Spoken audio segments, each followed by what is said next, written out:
Welcome to Slouching Towards Masculinity. What does it mean to be a man in today's society? How are we defined and how do we define ourselves? What lessons have we learned and how do we affect others? Join me, Philip Bedwell, and guests as we discuss lifestyles and life lessons as we slouch towards masculinity together.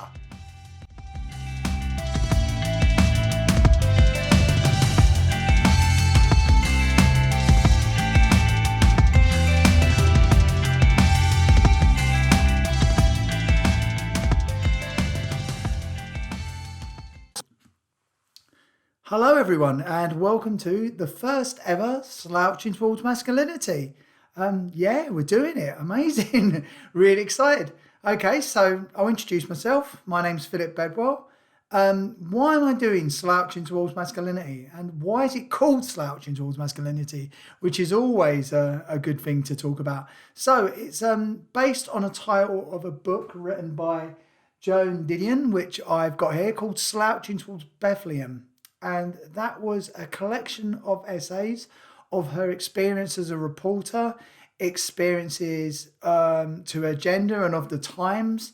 And I was not taken by all of the book, I've got to be honest. Some of the essays were amazing, some didn't really resonate with me, but that's cool. At the end of the day, I was really taken by the title and the poem it was based upon. So I decided to do a podcast myself. Let's talk about me as well, just a little bit. So I grew up in a working class background. My mum was a cleaner. My dad was a window cleaner, educated up to sixth form level. And then from there, I really got involved in the martial arts firstly, then into bodybuilding. And then from there, professional wrestling. Past that, I sort of retired from professional wrestling for a while when injuries took their toll. Got involved in burlesque, cabaret.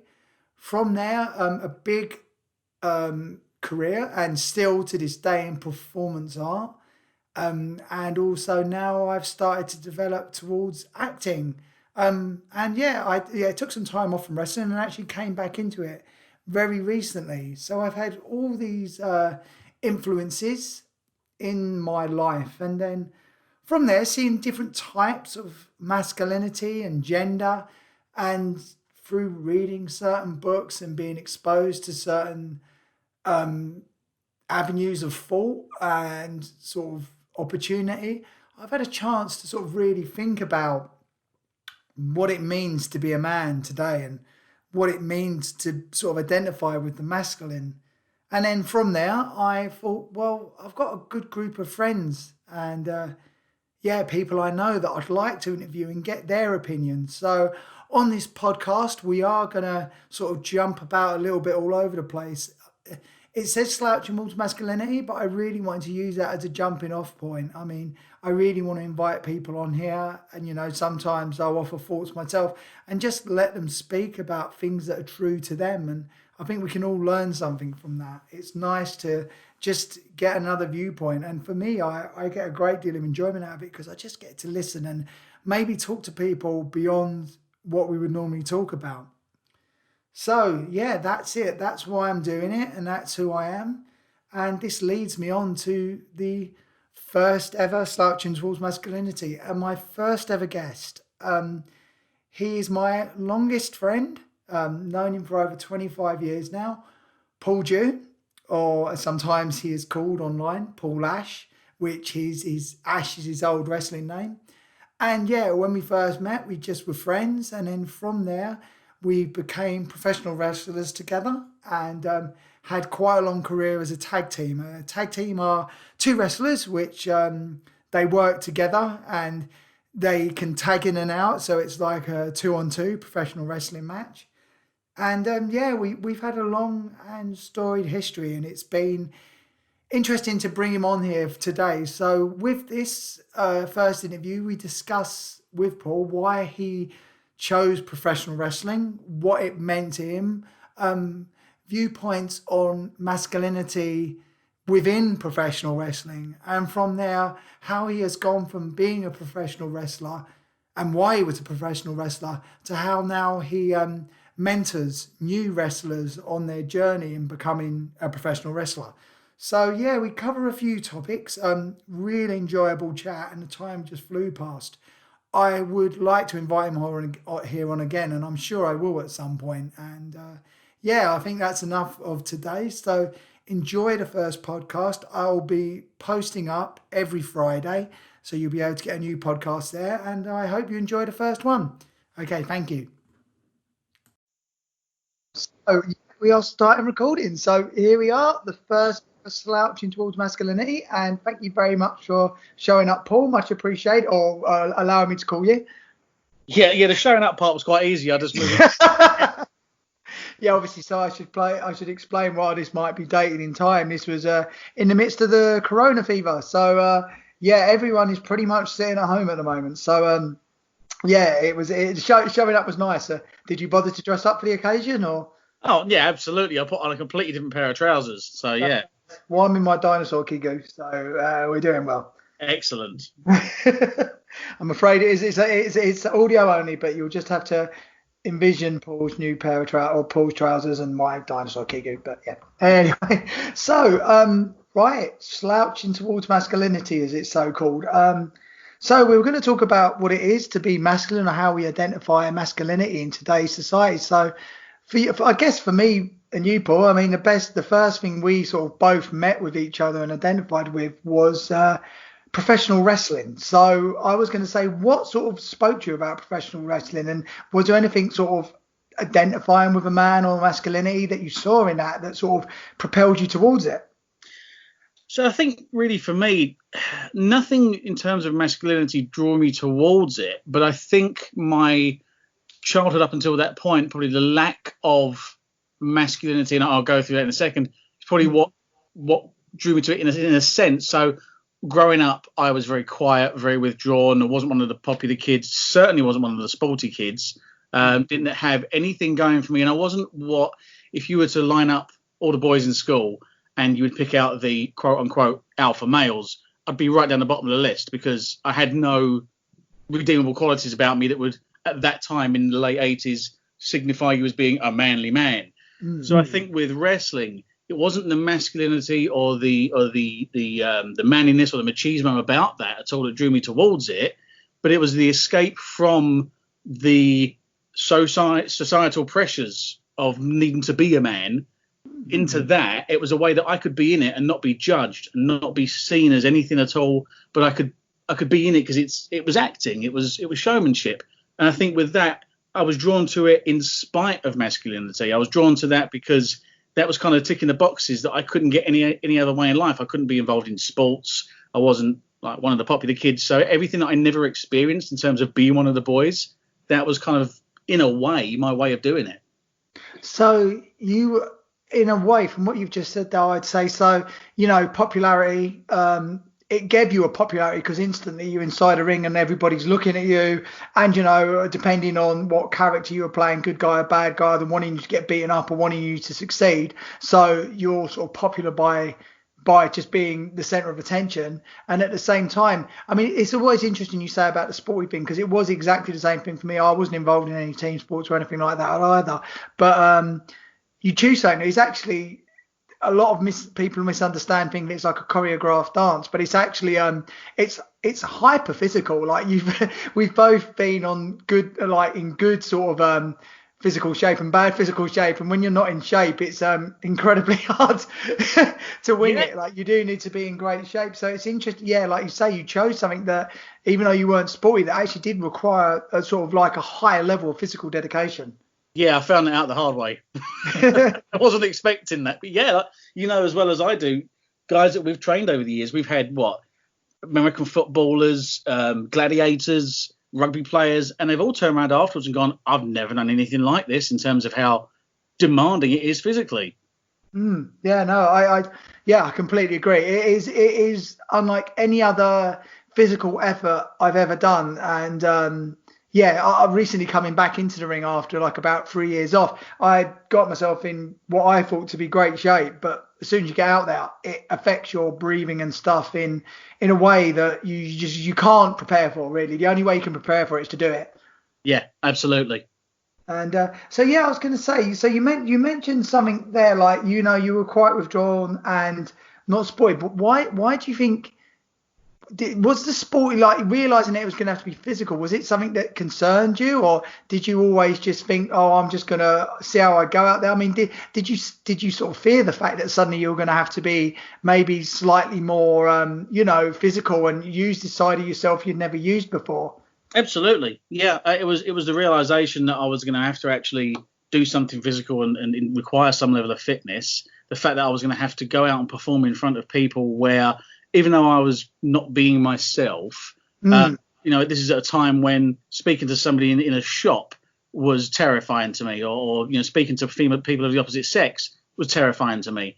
So the thought of being able to go out there and show out to people was daunting. But I guess that's kind of the thing with wrestling. And I think that's why wrestling attracts so many, and I don't mean this in an insulting way, but it's just a phrase that kind of often works well, social rejects. People that they feel they're rejected by society, or feel they don't fit. They feel they're the wrong kind of peg for the hole. It pulls a lot of those people in because it's an escapism world. And it's a world that you don't have to conform to all these societal expectations, and you can go and be this. So you don't have to be the most physically fit person. You don't have to have a great vertical leap. You don't have to be a really popular person. You can go out there and do anything with it. And I think that really helped me, draw me to it as well, even though it was very daunting. It was going to be physical and require a lot of athleticism and fitness. I knew that I could be somebody different in it.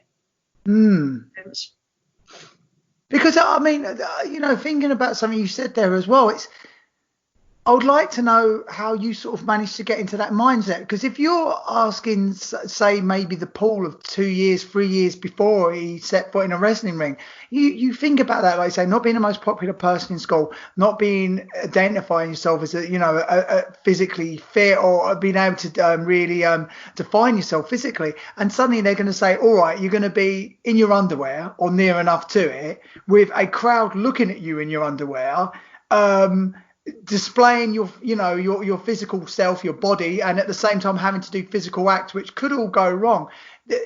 That is so much weighted towards a massive confrontation of everything you should be scared of and really be trying to run away from, but yet you're meeting it head on. What it's a hell of a challenge. I've never really picked it apart like that until I've just said that out loud to you now, but you are really, in a way, confronting everything that you should be running away from, or really what you consider, I don't want to do any of that. So what, do you ever think about that now? Like, why did you choose that? Well, how did you manage to think in that moment just before you walked out through the curtain the first time, that I've got to do it now, here we are?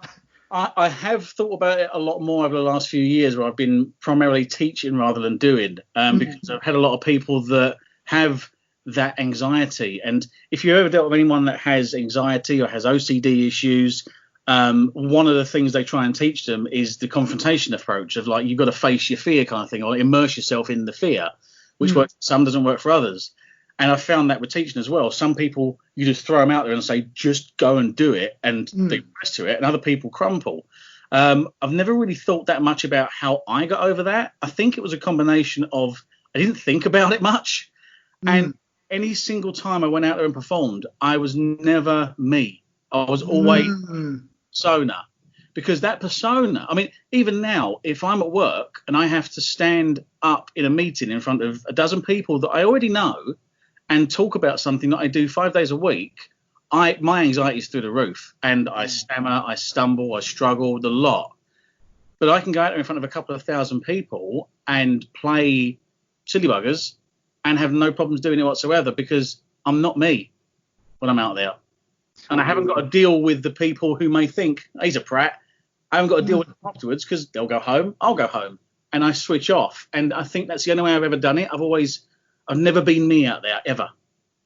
So if you're not you, what I mean, did you have influences? What parts of you? Because someone who might not have understood about wrestling. There's a quote that I don't know, maybe you go over it as well, but you take aspects of yourself. I think Mick Foley said it first of all. You take aspects of yourself and dial it up to 100. So Mhm. were there aspects of yourself that you dialed up to 100, like this armor, this physical armor you had to go, or psychological armor? You go, like, this is not me now. This is what I am becoming. Were there parts of you that you took and dialed up, or did you borrow from other people? Were you like this persona you had when you're out there? How did you develop it? What did you use? What did you sort of like identify with? That's interesting, actually, because I'm currently putting a couple of my trainees through something about trying to work out who they are as a character. I'm making them do a mind map. Yeah. They're doing a mind map of themselves in the middle, and I've told them to branch out. And the branches out go to things like, what do you like and what do you dislike? What angers you? What pleases you? What would you do in X situation? To try and get the psychology of their person rather than just what they do as moves. Yeah. And what what I did with that myself was whenever I went out there, I channeled things that I liked or didn't like in the real world. So you look at movies. A lot of Yes. my movie tastes, without even thinking about it, a lot of my movie tastes, I love movies that have revenge, or a vigilante style character who's going out and getting revenge, not necessarily in the right way, but getting revenge or making things right that other terrible, dastardly people have done wrong. The Crow's a great example. One of my favourite films. Pretty much anything that Arnie did in the 80s, even the Steven Seagal 80s films, not the current stuff he's doing. It's really bad. But the kind of the Power Rider. So you've Yeah. got people that they're taking matters into their own hands, and they're standing up for something that somebody else has done wrong. Right. I think I channeled a lot of the quiet and insular me that got bullied at school or was unpopular at school or had no luck at school. The real me wanted to fight back against that. The real me to do something about that. The real me wanted to go up to those bullies and fight them and say, you're not going to bully me anymore. But I never had the guts to do it. I never had the strength to do it. But in wrestling, I could. And if I was playing that bully, I would always make sure that I got my comeuppance, that I was embarrassed, that I was beaten down, I was humiliated. So the fans get that as a payoff, but also me internally, it's kind of like a kind of emotional payoff for me because I'm getting that which I always wanted. So even as a bad guy, you're personifying everything you disliked, and you get to funnel that into allowing someone to beat you. So you get the catharsis that way as well, either way you chose. Absolutely, yeah. And if I'm ever playing a bad guy, the last thing I ever want is to get cheered. I don't want to be a cool bad guy. Always hated that. And I made it a mission many times I've been a bad guy in places to make sure that I'm the most disliked person there. I want to be dastardly. Because then when I get my comeuppance and I lose, I want it to be people legitimately happy they've seen this awful person get his comeuppance. I think that's an interesting point to go down. And to be honest with you, I'm exactly the same. I always prefer playing a bad guy to a good guy. Actually, I'm going to ask you that in a minute. But yeah, there's an interesting thing now that I wouldn't mind like discussing with you. That a lot of younger talent today, but not just younger talent. I mean, even when we were coming up in the business as well, you get the cool good guy, and I always wondered if that's a slight, I don't know, weakness or character, or just people sort of wanting every side of it. So they want to be, I see it a lot more now, though. You want to be booed, but at the same time, you want to be, oh, but he's good at what he does, you know? It's like you want us to be recognized that, someone feel like almost like a weakness of character that, they don't mind being booed, but at the same time, but oh, look, they're really athletic, or you can hate me, but oh, he's really good at being hated. They want that slight in, because I don't know if they're seeing it as sort of like they're scared to be fully hated. Yeah, I think a lot of it comes from an inbuilt need for acceptance and inbuilt compensation. I mean, I think some of the times these are people that I've gone through the similar kind of stuff that I did. They've never had that positivity in their younger days, or they've had bad things happen to them. So they're trying to have wrestling compensate for that. And I think a lot of it as well is the younger generation. I'm going to sound so old saying this, I don't mean to, but a lot of times at school now, there's no such thing as competitions with first and second and third place. Everyone gets a participation award, so nobody learns about losing. And I don't just mean this is interesting on the topic. This isn't a machismo thing in saying this, but I think it's important that people learn about losing, because life's full of losing, and you're going to have things in life that are going to be horrible and happen to you, and you need to be emotionally prepared for it. And I think if you don't have that education of learning what it is to lose or learning what it is to go without, you don't know how to handle it. And I think a lot of the time in modern wrestling, because they've been brought up in a kind of era where there's no such thing as lost. There's no such thing as this person's lost this. You're just at a different level of winning. They don't know anything different. I think sometimes it comes from an arrogance perspective. Sometimes it comes from a self-preservation perspective. And I think sometimes it just comes from that's all they know. Do you think sometimes as well it could be that losing is pain, and as an animal we will try and avoid pain at all costs, and especially with pain of self. So if you have to sort of like, sometimes when you lose something, it can be down to you. It's a lot of the time it's like nothing you can do to protect against it. It's just something that happens. It's a random act.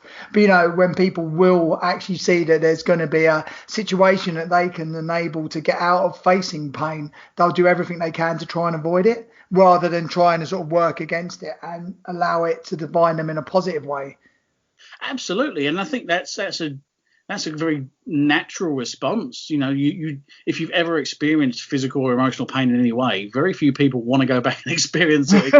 Some people do. Okay, whatever floats your boat. I'm not kink shaming, but everyone's different. But most people wouldn't volunteer to go to the dentist. Most people wouldn't volunteer to get punched in the face without anything coming back out of it. It takes a certain kind of person for that, and I think it's not necessarily a strength of character as such as just a character trait. I think it's definitely down to that as well. I was going to ask you as well about pain, because I'll admit this to you, I don't know if I've ever said this to you before, but so when we were in the New Breed, which we're going to probably come back to quite a lot today, when we were together, I was actually petrified of getting injured. I absolutely scared all the time. I'm not a good one for pain, really. And then eventually I did and got arthritic hips and whatever. But how, very rarely would you go for a match, even with all the adrenaline kicking in and stuff. During the day, you'd probably get through it without too much pain. If you hurt during a match, you knew you'd done something really bad to yourself. But normally it was like the next day or the next couple of days, it would all kick in. How did you deal with that? How did you sort of face that knowledge down that you're going to be aching in the next couple of days, or maybe, how did you deal with the fear of that? Was it something you ever had to deal with? I mean, did you even question it? I didn't really. And I think looking back now, I mean, I'm 42 years old now. I'm almost dead. But 5 years ago, 7 years ago, I think, or so, I was diagnosed as having ADHD. And like a lot of people that get a diagnosis in the adult life, they find out they've always had it. It was just never diagnosed and never known. But I've learned a lot about myself, like in the last 5 years, more than I have in the previous 30 years. But I've learned a lot about myself when I was younger, of things I did. And you look back and go, oh, that's because of the ADHD. But one of the things with ADHD is you are either 0 or 100. There's no in between. And I think a lot of the time I didn't think about it. I didn't think about the worriness of getting pain, because I just thought, right, okay, I've got to go now. And I'd go out there and do it. And I wouldn't ever allow myself to think about it, because if I overthink it, then I'm never going to get anywhere. But it also sometimes just didn't even come into my head. Obviously, I would not. I'd always take calculated risks. I wouldn't take silly risks, like something going, there's a real good chance I'm going to cripple myself on this. Oh, well, I'll just give it a go. I'd always take calculated risks. But in general, I always had this weird thing of like, let's see what happens. It was weird. And I guess, again, and maybe this is the 0 to 100 thing again, when I was out there, I was so amped and so adrenaline fueled. I didn't feel much of what happened to me, which looking back is ridiculous. People watched the video of me and you when we had that brutal fight and you were hitting me in the head with a steel chair. Yeah. And I'm literally unconscious but moving. And people say to me, how did you do that? I don't know. I honestly don't know. I was just there and I went, yeah, just do it. I don't know. The funny thing is as well, even if something as simple, I'm going to try and explain. So there's something even called an arm drag where you get grabbed by your wrist and underneath your armpit and then sort of flip sideways onto your back. Even if you show that to someone who's never seen wrestling before, it looks an incredibly brutal thing. And if the person taking it panicked or didn't fall right, and this is like the most elementary basic wrestling move, it could break your fingers, it could break your wrist, it could break your shoulder, it could do a lot of damage. But it's not even considered in a wrestling match. It is like a nothing thing. It's something that you'd throw in there just at the beginning, just to sort of like get a small reaction.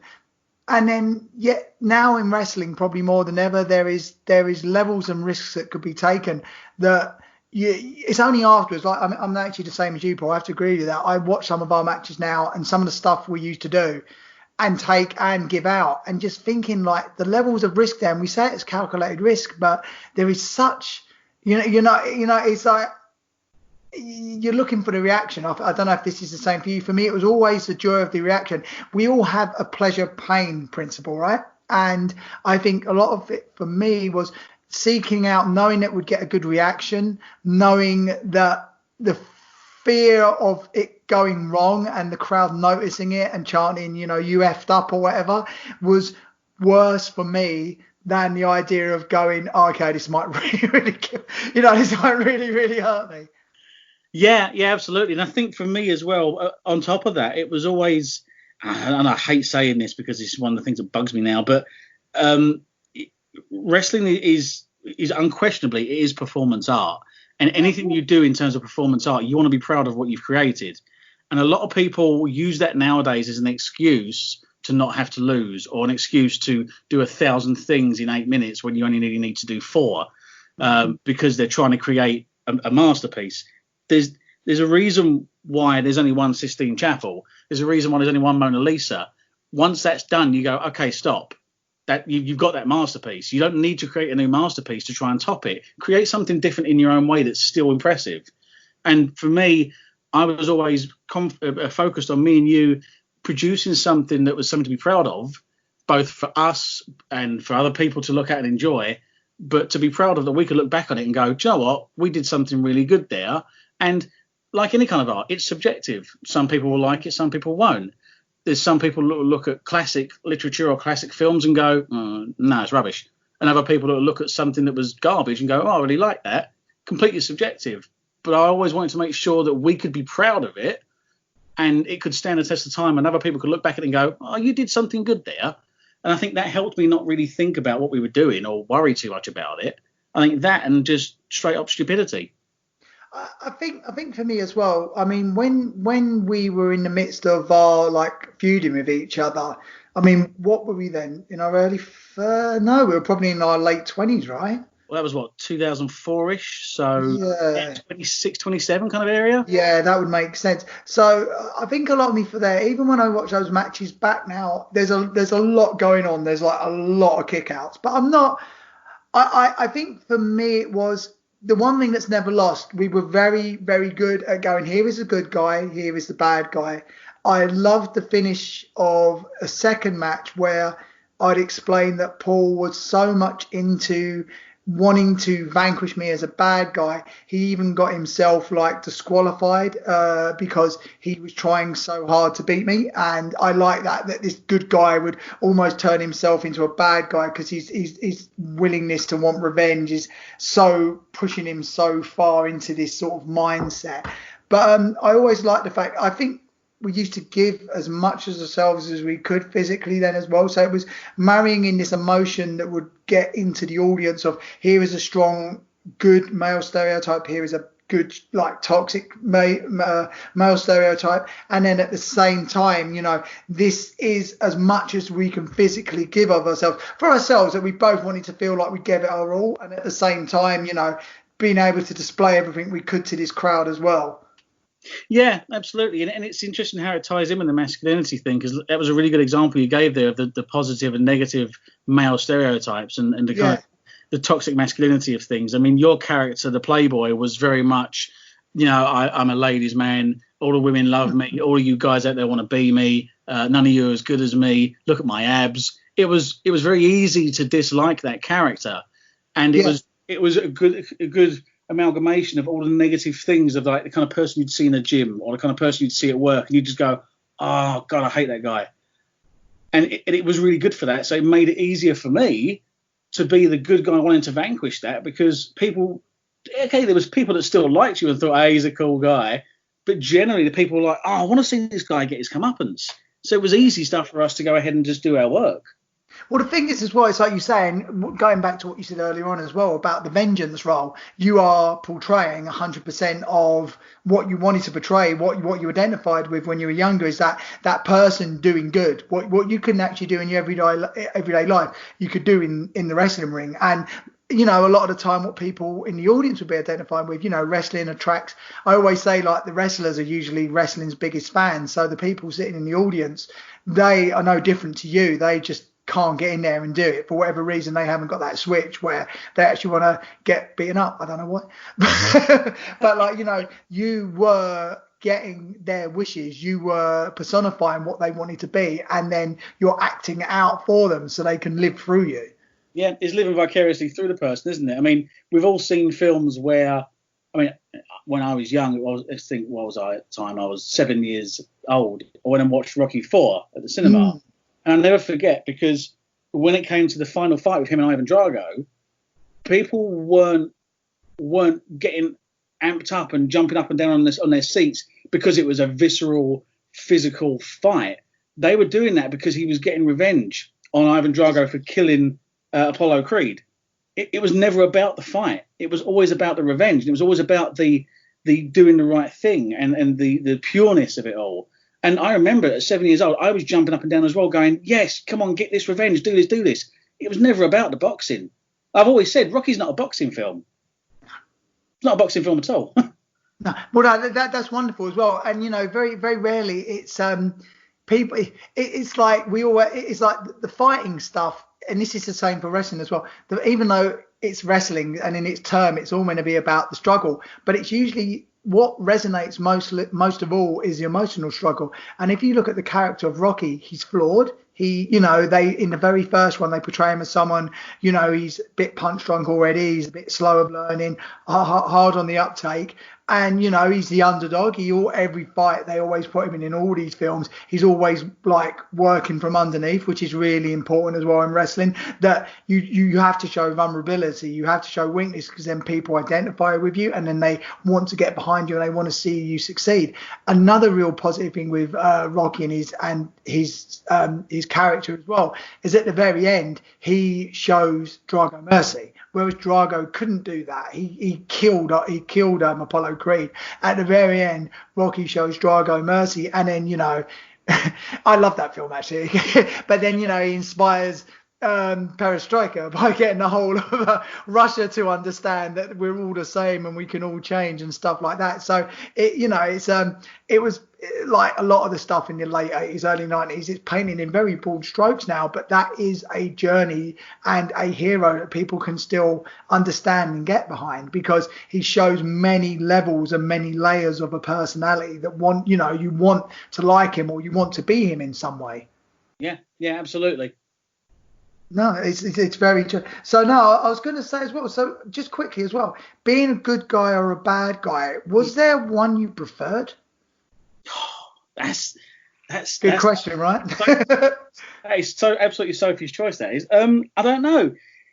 I have a lot more fun being a bad guy because I feel that you have more artistic creativity. You can shout at people to get them to shout back at you. You can do things behind the referee's back and make eye contact with someone and throw them a wink that you know you're getting to them. You know you're antagonizing them. You can be a lot more creative. You're very constricted as a good guy because you have to stick by the rules. You have to be virtuous. But at the same time, I love telling the story of the good guy vanquishing the bad guy. So it's hard. I think it's different. I think creatively, I love being a bad guy because I have so much fun. But on an internal level, I prefer being a good guy because I like the whole good guy fighting for right storyline. Always clicks with me. That's cool. Well, one thing I've got to ask you as well then, if it is the good guy, there's points in a match. So there's a comeback pop where the bad guy, typically in a match, a bad guy will be beating up on a good guy for long enough, then the good guy, for whatever reason, goes no more and then just starts to fight back, and it normally gets a massive reaction because it's the cue for the bad guy to start throwing himself about all over the place. There's also another point in a match. Normally, the good guy will win. And then there should, if you've done it right, be a massive reaction, even bigger than the comeback reaction that, the bad guy's been vanquished. What was your favourite point of the match? Actually, it might not be either of them. What was your favourite point of the match as a good guy? What bit did you like the most? Or was it selling? Well, I think in terms of the two pops, I think it depends on the story that you're telling. Last year I told a story where I was general manager of a company that I run, and I lost it to another guy, and then we had a real hard-fought ladder match, and at the end of that ladder match was me vanquishing him to get control back. For that, the winning pop was bigger than the comeback pop because it's closing the storyline. There have been other ones where, not necessarily for myself, but for other people, where they've been done wrong by for the past 15 minutes. They've been bullied. They've been double teamed. They've been cheated. They've been all these horrible things. For that, the comeback is so much more than the win, because by the time they start fighting back and they start going no more, and they start showing that internal heart, that means more than win. That means more than whatever the final result is, because you can tell so much more of a story with that. And I think on a personal level, what did I enjoy the most? I just enjoyed manipulating people's emotions. And that sounds really terrible to say, but no. I enjoyed as a good guy. I enjoy getting beaten up on, not because I'm enjoying the pain, but because I'm enjoying getting the fans to that point where they're really wanting me to fight back. They really want me to stay alive. They really want me to stay in there, hold in, keep going, don't give up. There's a wrestling reference, obviously you'll understand, and we'll explain to listeners that don't. It's what you call the Ricky Morton. Some famous wrestler from the 80s, Ricky Morton, massive good guy, loved by everybody. He would do a thing when he was in pain, or he was in suffering, or if he was locked in something like a submission move, he would look to the crowd, make eye contact with one or two people in the front row, reach his arm out and open and close his hand while mouthing the words, "Help me," to them, which made the fans interactive with it, because it made the fans like, oh my God, if I could only get in there. Come on, Ricky, please, Ricky, come on, get up. Come on, Ricky, come on. And you'd see him getting so emotionally invested. As a good guy, I really enjoyed doing that, because, yes, I'm playing with their emotions to a degree, but I'm only going to do it because I know I'm going to give them the payoff in a couple of minutes. Yeah. But to get him getting that groundswell, that's the payoff for me. And I would say, from my perceptions of your character as well, there are times when you've been in amazing shape, but you were never frightened to look like the everyman, and that's one thing that I thought really helped you. You had a good physique, you had a good strong look where people were like, yeah, if I tried to work out a bit more, I could look like you. And then you had that, but I think it's always been very interesting for me that even like the biggest guys in wrestling, the hyper masculine guys, the huge bodybuilder guys, if they were going to make it and be successful at any point, they had to be able to show that vulnerability. And it's so important in any aspect of entertainment, albeit wrestling or films or whatever. If you're not willing to show that weakness, then you're never truly going to get someone to identify with you or want the best for you. Because if you never show weakness, if you never are able to show you don't know something, or you might not be able to succeed, then why? People, we've got this. I don't care. He can do it. There's always going to be that slight switch where, if you show a failing or a show like, you've made a mistake in some way, people are like, oh no, or it could be you're living through their worst nightmare. Like, oh, I don't want this. So like, come on, do it. You can do it. Suddenly they're invested. You need, I don't know. I've always found that there has to be that switch going on in there for people to fully invest. Yeah, absolutely. And I think you can see that in entertainment as well when it's done well. You look at the Marvel franchise, which, of course, is the biggest thing in the last 10 years. One of the things that really worked about Tony Stark's character of Iron Man is, one, he was massively flawed. Two, he had an arc of growth. But three, even though he was a rich billionaire, he was shown very quickly to be an everyman because he had everything taken away from him in his first film, and he had to make it work. And despite his riches and everything, he was still just a guy. He didn't have superpowers. He just had a super suit, and he was just a guy. And I think it's another reason why some of the smaller characters, like Iron Man, was so well liked. Iron Man, I just mentioned that. Ant-Man, he was just a normal guy with a special suit. And that makes them more appealing because people can connect with it. It's very hard to connect with someone that's super powered. You can cheer for them, but you can't connect with them. Superman, right? Exactly. Like, that's a bit of a tricky one because, I mean, it wasn't really Superman that was the in. It was Clark Kent. That the fact he was, when it came to relationships and stuff, because he was having to keep that person secret, he could never. That was his loser part, basically. Yeah. But I guess, and even Superman had kryptonite. You need that in. You need that weakness, because if they're just omnipotent, then it's just like, well, why would I care? Yeah, absolutely right. And I think that's why the modern alpha male quote thing is such an immediate bust, because anyone that's like, I'm a perfect male and I'm a caveman, I'm a Neanderthal and I've got all this testosterone and I've got all this masculinity in me, people look at it and go, if I kick you in the nuts, you're still going to go down. Yeah. Or like, so what? You're peacocking. I don't care. It doesn't mean anything.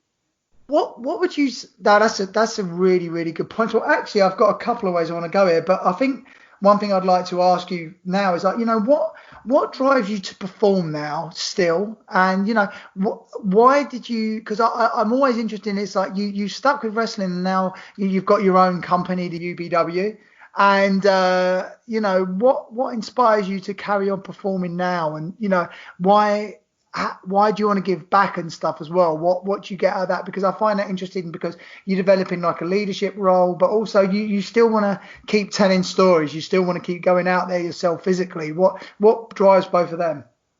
I found out a few years ago, somebody said it to me, and it was a bit of a thing to have a realization. I've got a hero complex. That hero complex. I always want to help people. Like if I find it on my everyday job as well, the work, I could be loaded up with things to do, completely stressed out with my workload. Somebody else could say, "Oh, I really wish I knew how to make this Excel macro work." I'll spend a day trying to figure it out for them, or trying to create something for them, or trying to do other people's work for them, or try and get solutions to their problems to help them out. Not because I get a reward out of it, but I've just got this hero complex of wanting to help everyone. And I think if I psychoanalyze that, maybe it's because throughout my childhood I was so alone and I didn't have any help. And that's not because I had a bad upbringing. I had a fantastic upbringing. I didn't want for anything. Parents are amazing. But I didn't have a friendship circle, or I didn't have anyone around me that was helping me. And it was many years of struggling.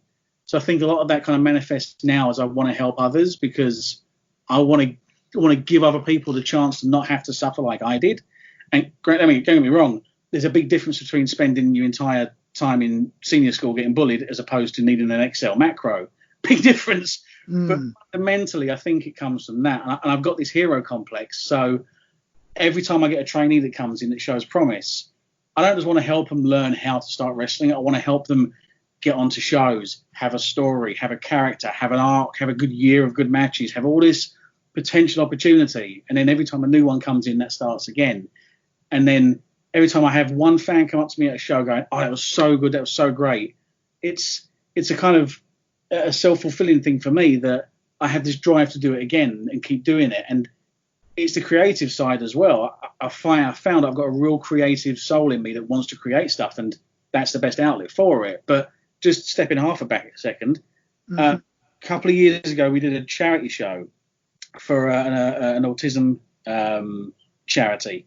And we had people come up to us afterwards saying, "Oh, thank you, it was so good, the kids really enjoyed it, it was amazing." We had one person come up to us and she said, "My son is 11 years old. He has almost never spoken. He's what they call locked-in syndrome. He's so severely autistic, he can't operate the world, and he doesn't speak, he doesn't interact. I've saw him more vocal, more animated, more involved in the last 2 hours than I have for the last 11 years. You've literally unlocked him." And she was in tears. And I get teary-eyed thinking about it now. But it's things like that, hearing things like that, that's what pushes me to go, I've got to keep doing this as long as I can. Because I want to make sure that, one, I'm giving it to the people, but also I'm helping all these young kids get the chance to live their dream that are coming into it, and teaching them how to hurt themselves.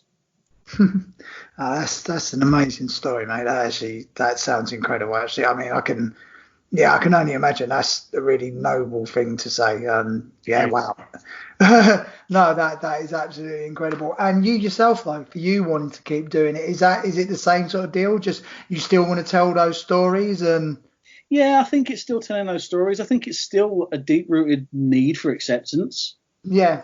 And it's I don't ever try and put myself forward as being the guy that wins everything. And when it came to the match last year that I won and got the control back, I refused to plan the ending of it. I said to other people, "When I need you to tell me how this is actually going to go. I can't write the success for myself. I can't do that to myself. I can't give myself that reward. I needed somebody else to do it for me." Which, when you talk about the topic of this, is quite interesting, because that's probably the absolute opposite of the stereotypical masculinity and machismo. There was none of that in that at all. I was prepared to be, the doormat as much as possible, as much as needed. Well, it's an interesting, like, I'm not a psychoanalyst, but the need to want to please, and also, like you say, the need that. It almost sounds to me, Paul, what you've been going on about is like, it's not actually the fulfillment of winning. It's more you define yourself by the struggle.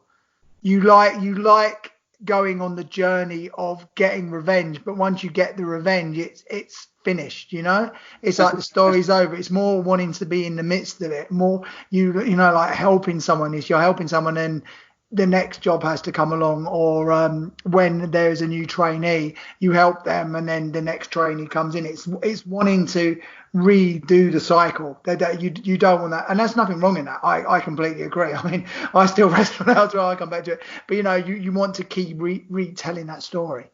Yeah, and then that's a really, really good way of putting it, actually. And it is all about the struggle. If you look at, I always go back to films, but you look at films.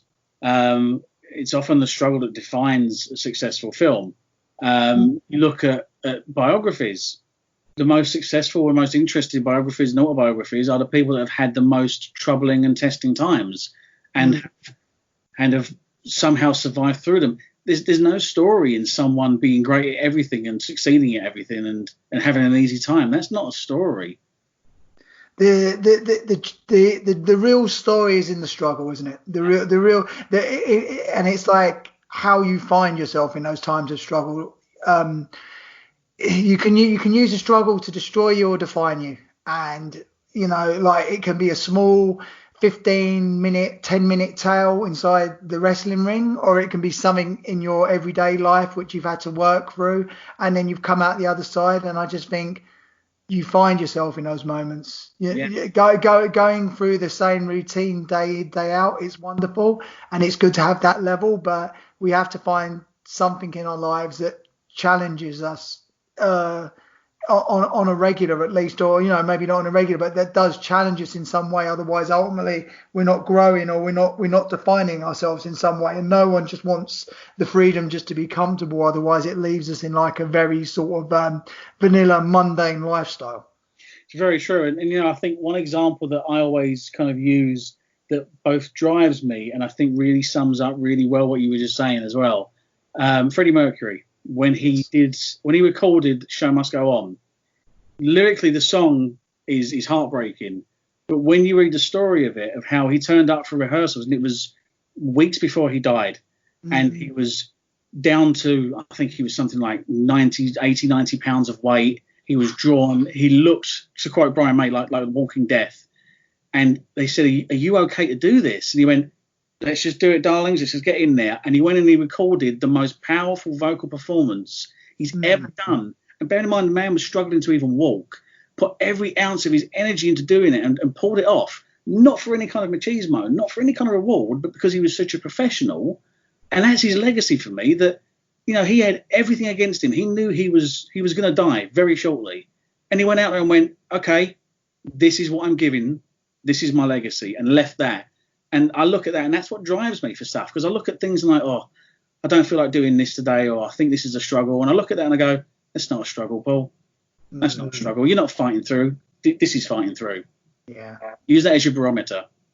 I think the big one for me, and I sort of my partner Abigail, and we spoke about this a while ago, and I sort of conceptualized it that we all face battles in our life, and one day there is going to be such a force against us that we're not going to be able to muster resistance against it. It will defeat us, but it's in that moment, or indeed in any moment where there is a battle against you, how you muster up the resistance in that moment that really means so much. And it's not it's exactly what we've just been saying. It's not about winning, it's showing that resolve, that inner resolve, that you will not be defeated. You can be defeated physically, but emotionally you can never be defeated, that you're that strong person. It doesn't have to be stoic either. You can show emotion, you can show frailty, you can show sadness, but you need to be a full person. You have to be able to show weakness, but at the same time,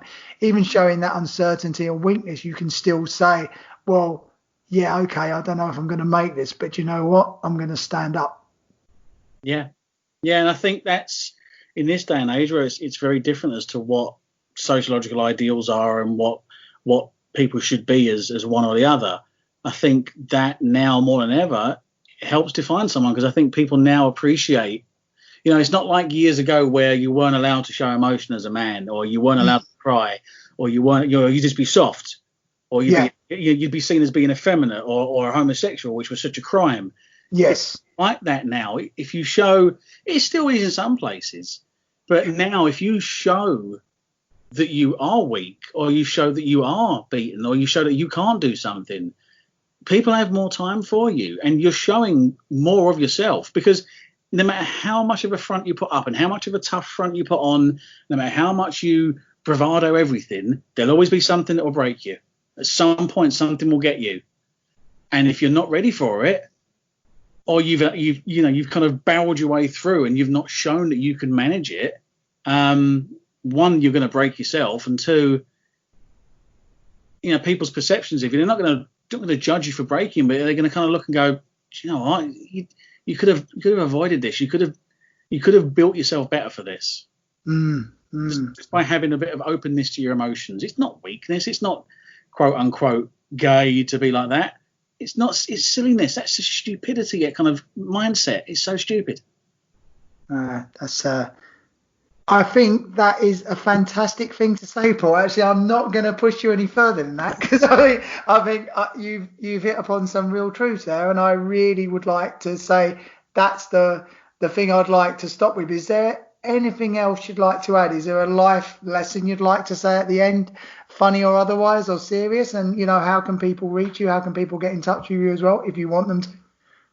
Yeah, so I think two ways of looking at it. I think on a serious note, people need to not be scared of showing weakness, because there's no such thing as weakness. There's how you deal with something. There's no weakness in it at all. It's how you approach or deal with something. If it breaks you, that's not you being weak. That just shows where your level is. Everyone will break at something. Do you know what? If people don't cry at Bambi, absolutely fine. Guarantee that tears will come out of their face if they start getting tortured. Everyone's got a breaking point. I know it's going from one extreme to another. Yeah. everyone's got a breaking point, and there's no weakness in that. And there's no one's any stronger or any more tough than anybody else for anything else. Be yourself. Be in touch with your emotions, and don't be afraid of being that, because you're going to have a much more rich life. You honestly are. You're just going to open yourself up. And then on the non-serious side,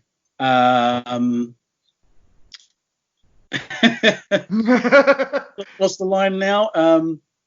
A donut with a hole is a donut, but a donut without a hole is a Danish.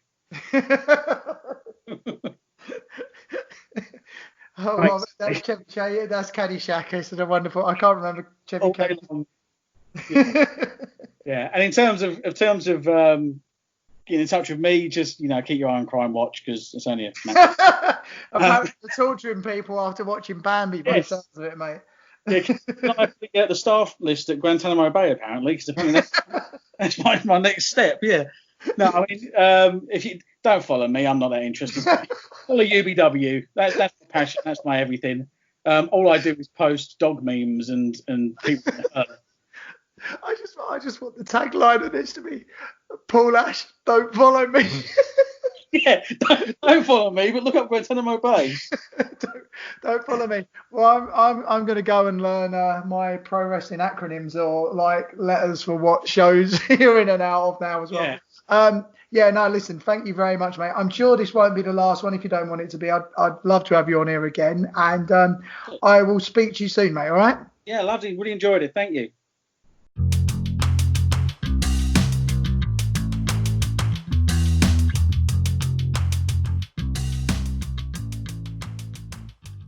You have been listening to Slouching Towards Masculinity with me, Philip Bedwell. You can follow me on Instagram at Philip Bedwell. That's 1 L in the Philip and 2 in the Bedwell. Or you can also visit my website at www.philipbedwell.com. Thank you.